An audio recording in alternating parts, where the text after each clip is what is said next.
ભોલા ન માત્ર નામથી પણ દિલનો પણ એકદમ સાચો હતો। તે ક્યારેય કોઈનું ખરાબ વિચારતો ન હતો। તે હંમેશા દરેકને મદદ કરતો અને હંમેશા મદદ કરવા તત્પર રહેતો। પણ ભોલા પણ ખૂબ જ દુઃખી હતો।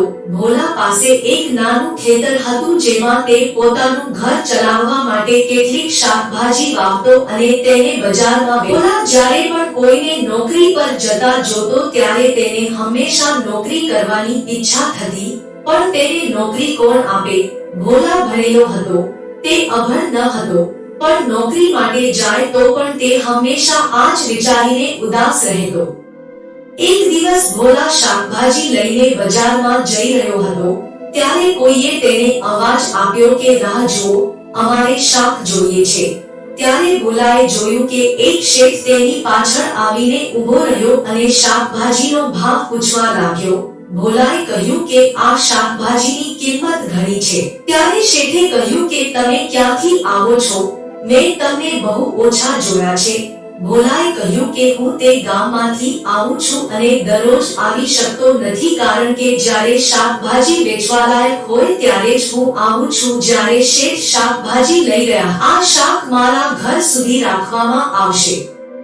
ભોલાએ ક્યારેય કોઈને કામ કરવાની મનાઈ કરી ન હતી, તો ભોલા શેઠને કેવી રીતે ના પાડી શકે? થોડે દૂર ગયા પછી ગરમીને કારણે શેઠ બેહોશ થઈ ગયા। પછી ભોલાએ શેઠને ઉપાડ્યો અને તેના ઘર તરફ ચાલવા લાગ્યો। બધાને ચિંતા થઈ કે શેઠને શું થયું? પછી બધાએ શેઠને ભાનમાં લાવવાનું શરૂ કર્યું અને જ્યારે શેઠ ભાનમાં આવ્યો ત્યારે સામે ભોલા ઊભો હતો। ભોલાને જોઈને શેઠ વિચારવા લાગ્યા અને ભોલાએ પૂછ્યું, તમે ઠીક છો?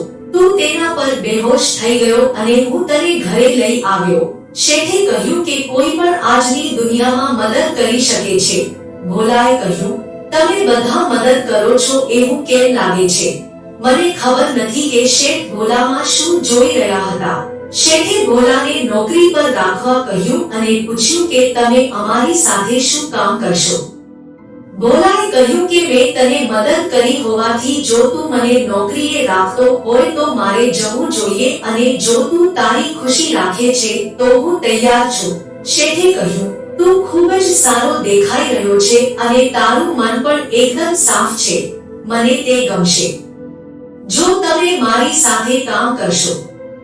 ભોલા શેઠની વાત માની ગયો અને ભોલાને કામ મળી ગયું। બીજા દિવસથી ભોલા શેઠની જગ્યાએ કામ કરવા આવતો હતો। મિત્રો, આપણે કોઈની મજબૂરીનો લાભ ન ઉઠાવવો જોઈએ, પરંતુ આપણું કામ ઈમાનદારીથી કરવું જોઈએ, તો જ તેનું ફળ આપણને મળશે। વિડિયો પસંદ આવ્યો હોય તો વિડિયોને લાઈક કરી ચેનલને સબસ્ક્રાઇબ કરી દો।